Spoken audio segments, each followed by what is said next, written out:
يا الله، السلام عليكم ورحمة الله وبركاته. طلابنا الأعزاء، شلونكم؟ إن شاء الله تكونون بخير، وأهلا وسهلا بكم بالمحاضرة الخامسة والأخيرة من محاضرات الشاعر محمد سعيد الحبوبي، اللي راح ناخذ بيها إن شاء الله معاني الأبيات الشعرية مع موشحة يا غزال الكرخ، وكذلك راح نحفظ الأسئلة اللي افتهمناها بالمحاضرة الرابعة. فضروري تشوف المحاضرة الرابعة قبل محاضرة اليوم. ما أطول عليكم أكثر، خلونا نبلش. بسم الله الرحمن الرحيم. يا الله شباب، ذكرت لكم بالمحاضرة السابقة، قلت لكم ممكن بالوزاري يجيب لك معنى البيت الشعري. شوف ركز، يجيب لك معنى البيت الشعري ويطلب من عندك البيت، يعني ينطيك الجملة ويطلب من عندك البيت. ممكن هذا السؤال يجي بالامتحان الوزاري ومرشح أصلا، بين كل دور ودور تلقى بالوزاري أكو هيش سؤال. شباب، من يجيك هيش سؤال ما بدك تخاف وتتوتر، لأن أنا راح أنطيك كل معاني الأبيات الشعرية اللي ممكن تجي بالامتحان الوزاري، فلا تخاف ولا تتوتر. أنا ضامن لك بهذا الملف ما يقارب ال4 درجات ممكن تجي بالامتحان الوزاري. تلقون هذا الملف موجود بقناتي على التليجرام اللي اسمها المفيد في اللغة العربية، وكذلك موجودة بالوصف مع الفيديو. تمام عيني؟ راح تلقاه مثبت بالقناة. بسم الله الرحمن الرحيم. هسه واحد يسأل يقول لي حكيم، شلون أنا أعرف هذا السؤال يريد من عندي البيت الشعري؟ راح تكون الصيغة مالته كالآتي. شوف، ممكن يقول لك هات أبياتا، يعني يقول لك جيب أبيات هنا أنا واضحة تناسب ما يأتي. ممكن يقول لك بصيغة أخرى اكتب بيتا شعريا لكل من المعاني الآتية. ممكن يقول لك هات شواهد شعرية من قصيدة يا غزال الكرخ للمعاني الآتية. وممكن يقول لك هات ما يناسب الأفكار من قصيدة محمد سعيد الحبوبي، مثل ما مكتوبة لك يجي ممدود الكلمة. تمام؟ فإذا يقول لك هاي الصياغ معناها يريد من عندك الجواب يكون شعرا، يعني تذكر له البيت الشعري على هاي المعاني اللي راح يسألك عليها. كل المعاني أنا ذاكر لك يعني بهالملف مال هاي القصيدة ومال كل القصائد مال الكتاب. بعد شو تريد يا عمي؟ زين. السؤال الأول عندنا: الحبوبي يلون أشطارها بألوان الصور البيانية ومنها التشبيه البليغ المجمل. هذا السؤال إجا بسنة 2023 الدور الثاني للفرع الأدبي.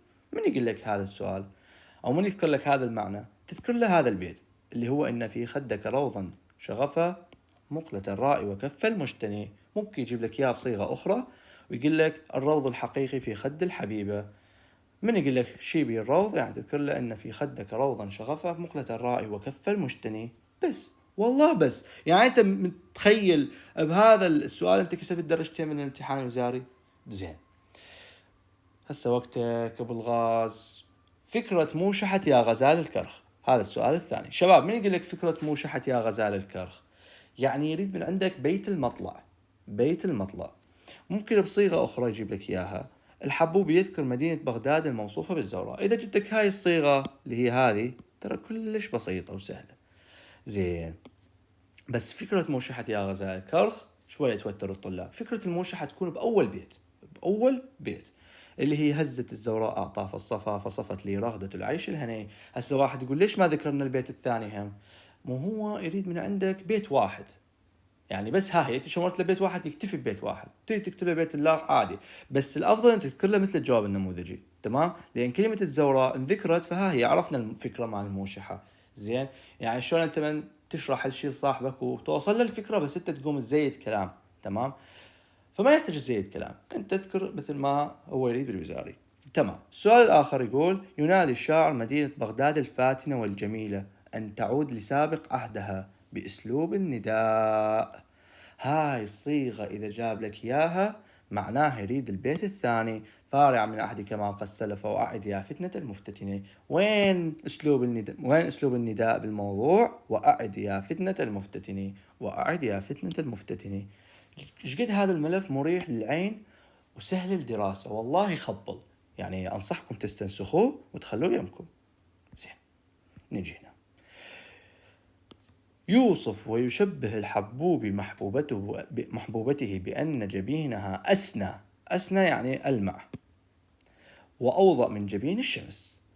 أنت لا تحفظ هاي الكلام، بس افتهمه أو بصيغة أخرى. ممكن يجيب لك إياه التساؤل في موشحة الحبوبي، أو ممكن يقول لك الاستفهام المجازي في موشحة يا غزال الكرخ. بأي معنى يجي إحنا جاهزين. يعني ممكن يجيب لك بهذا، ممكن بهذا، وممكن بهذا اللي هو أكثر مرشح. دائما نحط ببالك هاي الأبيات اللي تكون حاطها بإطار يعني مرشحة. الأبيات اللي بعدها اللي هي أو بصيغة أخرى هاي يعني أضيف لك إياها للأمان، حتى خاف يجيبها بالوزاري، أنت مثل ما نقول جاهز لكل المعاني. تقول عارض الشمس جبينا بجبين لنرى أيكما أسنأ سنة. هو دا يقول هنا التساؤل، يعني الاستفهام. من يقول لك الاستفهام أو التساؤل؟ يعني يريد البيت اللي موجود باستفهام. يا بيت موجود بالاستفهام هو هذا. ليش؟ لأن عندك هذا القسم من البيت اللي هو أيكما، هذا عبارة عن أي الاستفهامية. شباب هذه أي الاستفهامية. زين، هذا واضح، أتوقع واضح. إذا يوصف ويشبه محبوبته بأن جبينها أسنى، هاي واضحة. عارض الشمس جبينا بجبين وأوضى من جبين الشمس لنرى أيكما أسنى سنة. تمام. نجي على الفقرة الأخيرة. يا أخيرة بعدنا 1 دقيقة، 1 2 3 4 ما ضش، خلصت. يوصف ويشبه الحبوب محبوبته بأن غصنها أعطف وألين من غصن الياسمين. تقول لي واسبي في عطفك عطف الياسمين وانثني غصنا إذا الغصن انثنى. والله يعني جدا واضح شباب، يعني يا ريت يجيك هذا السؤال بالامتحان الوزاري. عبارة عن 2 3 مضمونات. طبعا أنا ليش قلت لك 4 درجات؟ لأن بالوزاري ما يجيب لك معنى واحد، يجيب لك معنيين، فكل واحد عليه 2. زين، ممكن يقول لك يطلب من محبوبته أن يلين قلبها مثل لين عطفها. شو تجاوبه؟ ممكن بصيغة أخرى يجيك بيت شعري فيه أسلوب المدح والقصر معا، توكيد القصر بإنما. حبذا لو قلبك القاسي يلين إنما عطفك كان الألينا. تذكر له هذا البيت. زين،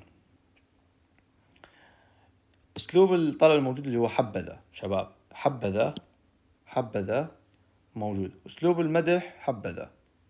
القصر اللي هو بإنما. تمام. توكيد بالقصر بإنما. تمام. شوفوا شباب، أبو الكتاب يعني اللي كتب المنهج ذكي. ليش؟ جايب لك أبيات شعرية بها علاقة بالقواعد. زين، يعني أنت راح تيجي تاخذ أسلوب المدح والذم، راح تيجي تاخذ أسلوب التوكيد، فراح تمر عليك هاي السوالف كلها وتتذكرها. راح تاخذ أسلوب الاستفهام فتعرف أي واحد بيهم يقصد أي بيت اللي هو مال أيكما أسنى سنة. فتلاحظوا يا أبو الوزاري كلش ذكي، وأبو الكتاب عفوا، أبو الكتاب وأبو الوزاري والله هم اثنينهم أذكياء، يختارون الأسئلة بعناية. السؤال الآخر، ما الأساليب البلاغية اللي استخدمها الحبوب في موشحته؟ هذا أخذناه قبل المحاضرة السابقة. أول شيء التشبيه البليغ المجمل في قوله إن في خدك روضا شغفا مخلة الرأي وكف المجتني، وتذكر له الجناس بين كلمة العذري وعذري اللي هم لفظان متجانسان صوتا مع أنهما مختلفان معنى. هذا مهم. شوف شلون تجي الأسئلة بالوزاري. زين، سؤال وزاري آخر وهذا الأخير، ما المدلول اللغوي للمفردات أدناه ثم ردها إلى أبياتها؟ يجيب لك المعنى. من يقول لك ما المدلول اللغوي؟ يعني راح يجيب لك كلمة ويقول لك اطلب معناها. يعني اليوم أنا أجي أقول لك ما المدلول اللغوي، يعني معناها راح أجي أنطيك كلمة وأطلب من عندك معناها. هو إيش طلب المقلة قلنا هي العين. إن في خدك روضا شغفا مقلة الراء وكف المجتني. طبعا ذكرتوني، هسه أجي أحفظكم المعاني مال الأبيات الشعرية. زين، هسه احنا تذكر للبيت إن في خدك روضا شغفا مقلة الراء وكف المجتني، لأن هذا البيت هو اللي بيه كلمة المقلة. تمام عيني؟ زين، نجي هنا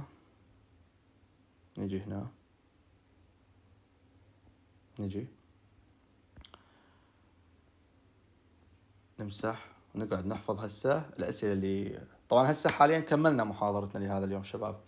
يعني للي يريدون بس يفتهمون، اللي يريدون يحفظون بقية الأسئلة، احنا حفظنا افتهمنا الأسئلة كلها، بس اكو أسئلة ما حفظناها شباب، اللي هم هذا وهذا وهاي الفقرة مع الدراسة الموضوعية والدراسة الفنية. للي يريدون يحفظون كذلك وياي مو مشكلة، تقدرون يعني تكملون المحاضرة للأخير، راح تلقوني إنه أنا محفظكم هاي الأسئلة كلها إن شاء الله. بس خلينا نشوف الوقت، صار بعد 9 دقائق للمحاضرة. جيد، يعني بعد عندنا وقت هواية. يلا بسم الله الرحمن الرحيم.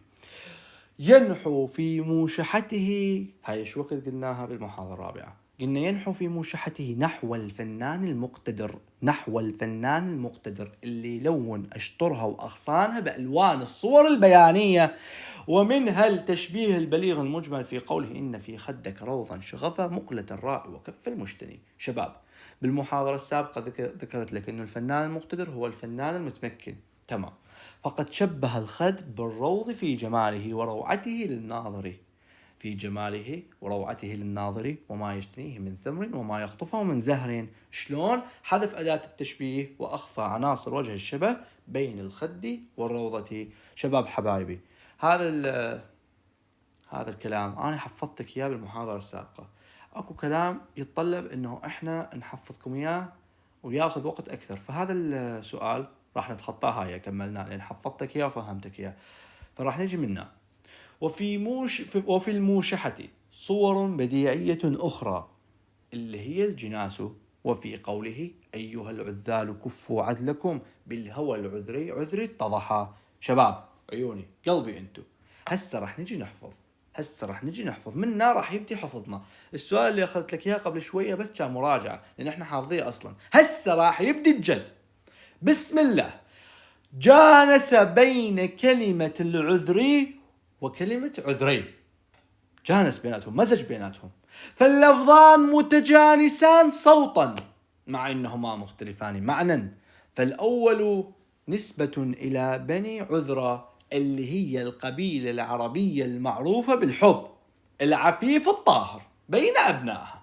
فالاول نسبة إلى بني عذرة القبيلة العربية المعروفة بالحب العفيف الطاهر بين أبنائها. فالأول نسبة إلى بني عذرة القبيلة العربية المعروفة بالحب العفيف الطاهر بين أبنائها.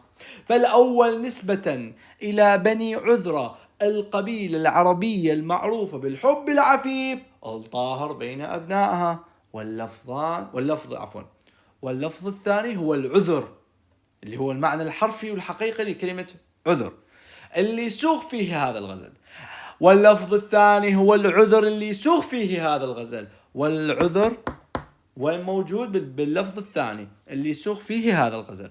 واللفظ الثاني هو العذر الذي يسوغ فيه هذا الغزل. واللفظ الثاني هو العذر، واللفظ الثاني هو العذر، واللفظ الثاني هو العذر الذي يسوغ فيه هذا الغزل. إذن هسه قلنا إيش سوى الشاعر؟ الأول نسبة إلى بني عذر القبيلة العربية المعروفة بالحب العفيف الطاهر بين أبنائها. واللفظ الثاني هو العذر الذي يسوغ فيه هذا الغزل. زين، شنو هو هذا الغزل؟ هو غزل عذري عفيف وليس غزلا حسيا. ليش حكيم أكو أنواع من الغزل؟ نعم، أكو غزل حسي وأكو غزل عذري. العذري يعني يكون طاهر، بينما الحسي يصف مفاتن المرأة. شوف، يصف مفاتن المرأة ويكشفها للسامعين، يصف مفاتن المرأة ويصفها للسامعين ويكشفها للسامعين. وفي هذا ما يثير في نفوس القراء معادلا موضوعيا. شو المعادل؟ يعني التوازن ما بين حب الحبوب لمحبوبته وكذلك التشابه بينه وبين بني عذرة، اللي ضارع إحساس الشاعر بالحبيبة اللي اصطفاها من كرخ بغداد. فقد جانس بين كلمة العذري وكلمة عذري، فاللفظان متجانسان صوتا مع أنهما مختلفان معنى. فاللفظان متجانسان صوتا مع أنهما مختلفان معنى. فالأول نسبة إلى بني عذرة القبيلة العربية المعروفة بالحب العفيف الطاهر بين أبنائها. واللفظ الثاني شبيه هو العذر الذي يسوغ فيه هذا الغزل، فهو غزل عذري عفيف ليس غزلا حسيا وليس غزلا حسيا. ليش؟ شنو هو الغزل الحسي؟ هو اللي يصف مفاتن المرأة ويكشفها للسامعين، يصف مفاتن المرأة ويصفها للسامعين، ويكشفها وليس يصفها، ويكشفها للسامعين. وفي هذا ما يثير في نفوس القراء، يعني بمخيلة القارئ، يعني بمخيلة اللي يقرون القصيدة أو الموشحة، معادلا موضوعيا، يعني ميزان ما بين حبه وحب بني عذرة للنساء. يضارع إحساس الشاعر بالحبيبة اللي اصطفاها وين؟ يعني اصطفاها يعني التقاها. هاي معلومة انطيتك اياها بالمحاضرة الرابعة. اصطفاها يعني التقاها من كرخ بغداد. يلا شباب، جانس بين كلمة العذري وعذري. اللفظان متجانسان صمتا بس يختلفون معنى. الأول اللي هو بني عذرة، القبيلة العربية المعروفة بالحب العفيف الطاهر بين أبنائها، بينما عذري هذا لا، هو العذر الذي يسوغ فيه هذا الغزل، فهو غزل عذري عفيف وليس غزلا حسيا يصف مفاتن المرأة ويكشفها للسامعين. وفي هذا ما يثير في نفوس القراء معادلا موضوعيا يضارع إحساس الشاعر بالحبيبة اللي اصطفاها من كرخ بغداد. قلنا شلون تجي بالامتحان الوزاري، شوف شلون الواسطة يعني ملوص لك، باوع التأشيرات ملحمة، باوع لهنا. شباب ممكن يقول لك، يجيب لك البيت الشعري ويقول لك بصورة بديعة وينها وشلون رسمها. ممكن يقول لك كيف جانس الحبوب بين مفردات البيت أعلى، يعني لازم يجيب لك هذا البيت الشعري حتى تفتهم. تقول له الصورة البديعية هي الجناس، فقد جانس بين كلمة العذري وعذري، فاللفظان متجانسان صوتا مع أنهما مختلفان معنى.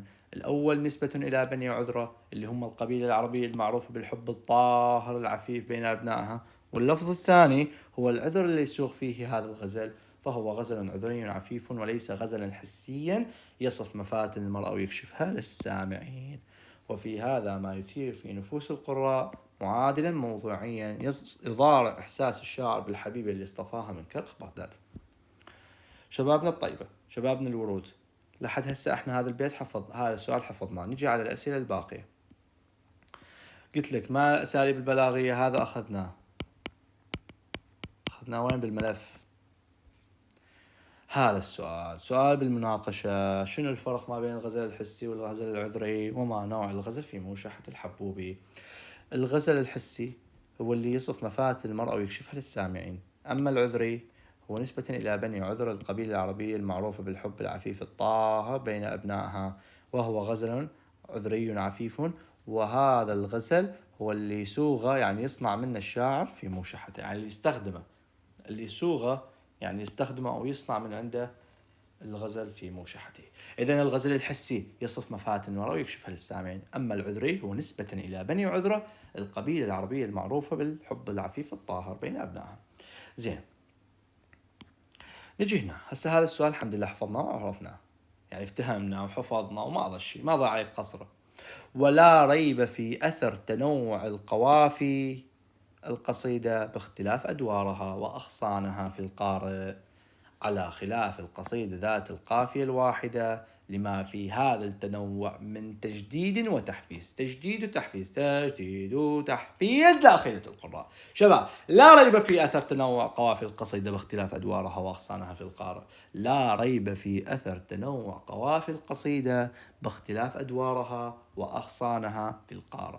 لا ريب يعني لا شك في أثر تنوع قوافي القصيدة باختلاف أدوارها وأغصانها في القارئ. لا ريب في أثر تنوع لا ريب في أثر تنوع قوافي القصيدة باختلاف أدوارها وأغصانها في القارئ، على خلاف القصيدة ذات القافية الواحدة. ليش؟ لما في هذا التنوع من تجديد وتحفيز لأخيلة القراء، يعني لخيال القارئ. يلا، لا ريب في أثر تنوع قوافي القصيدة باختلاف أدوارها وأغصانها في القارئ. ليش؟ على خلاف ذات القصيدة الواحدة. ليش؟ لما في هذا التنوع من تجديد وتحفيز.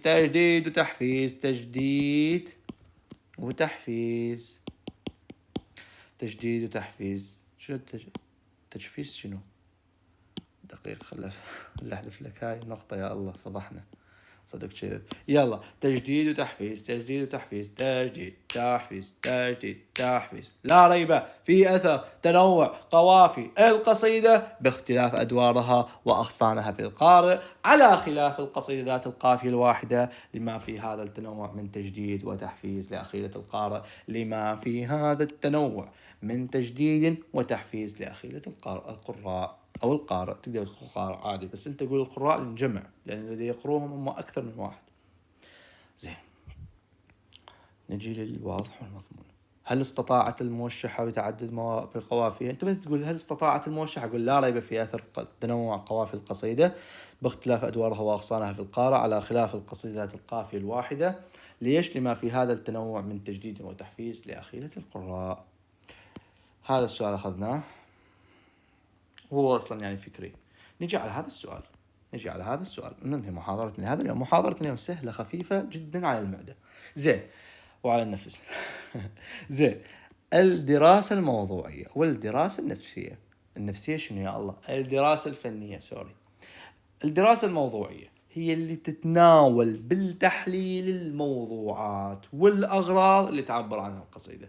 هي اللي تتناول بالتحليل الموضوعات والأغراض اللي تعبر عنها القصيدة. هي اللي تتناول بالتحليل الموضوعات، تمام، اللي تتناول بالتحليل موضوعات والأغراض اللي تعبر عنها القصيدة. يعني شو يسوي؟ يحلل لك الموضوعات والأغراض مال اللي موجودة بالقصيدة اللي تعبر عنها القصيدة. شباب عيوني قلبي، الدراسة الموضوعية هي اللي تتناول بالتحليل الموضوعات والأغراض اللي تعبر عنها القصيدة. إذا حسبالك أنا ما دا أشرح، أنا دا أحفظك، ما دا أفهمك. إذا تفتهم روح ارجع للمحاضرة الرابعة حتى أجبرك.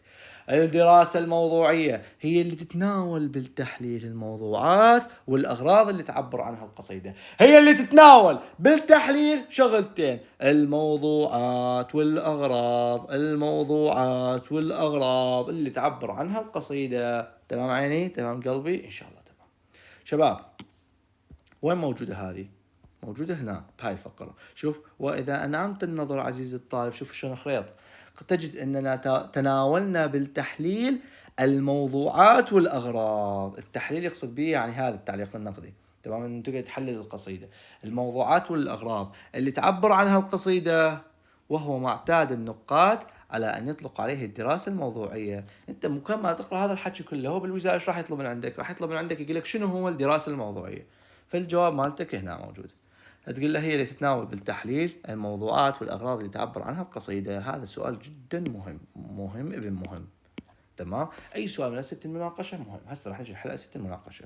أما الدراسة الفنية لا، هي اللي تتحدث عن بناء القصيدة الفني. هي اللي تتحدث عن بناء القصيدة الفني، من اسمها الفني يا فني، بناء القصيدة الفني أو طبيعة التصوير البياني. يعني عندك شغلتين، لو بناء القصيدة الفني أو عندك طبيعة التصوير البياني. طبيعة التصوير البياني للقصيدة يعني مثلا عندك استعمال المحسنات اللفظية، يعني الألفاظ الحلوة والتشبيه وغيرها. هي اللي تتحدث عن بناء القصيدة الفني. بناء شباب بناء، ثواني، بناء القصيدة، خليها أجي هنا، القصيدة الفني زائدا، شوف شو يقول لك، وطبيعة التصوير البياني زائدا طبيعة التصوير البياني. زين، طبيعة التصوير البياني شنو؟ للقصيدة. مثل شنو؟ مثلا عندك أولا استعمال المحسنات اللفظية. طبعا اعذروني على الخط، بس أنا أكتب بسرعة حتى يعني ما تتأخرون، لأن احنا ما جايين هنا أجي أعلمك كتابة ولا جاي أستعرض لك بخطي، جاي أشوفك شلون تنكتب. أنت على أساس يعني مثلا تحتاج أحد يكتب لك إياها، بس لا، أنا حتى مثل ما نقول يعني تساعدك. كاستعمال المحسنات اللفظية يا الله شو السالفة، اللفظية. وعندك مثل شنو؟ والتشبيه وغيره. إذا يلا شغلتين يتحدث عن بناء القصيدة الفني وطبيعة التصوير البياني للقصيدة. مثل شنو؟ كاستعمال المحسنات البديعية، اللفظية والتشبيه وغيره. نعم، نجي هنا. تتحدث عن بناء القصيدة الفنية، هذا رقم 1. طبيعة التصوير البياني، هذا رقم 2 للقصيدة، مثل شنو؟ كاستعمال المحسنات اللفظية والتشبيه وغيرها. شباب لهنا نكمل محاضرتنا لهذا اليوم. عذرا على الأخطاء، لو صار مثلا في يوم من الأيام مثلا أنا دا أحكي سالفة مثلا إلك وخطأت بلفظة، أو مثلا حكيت شغلة سهوا، اعذروني على هذا الشيء. شكرا على حسن الاستماع والإصغاء، ويا رب كل التوفيق لكم. والله العظيم الشرح دا أشرحه من كل قلبي. في أمان الله.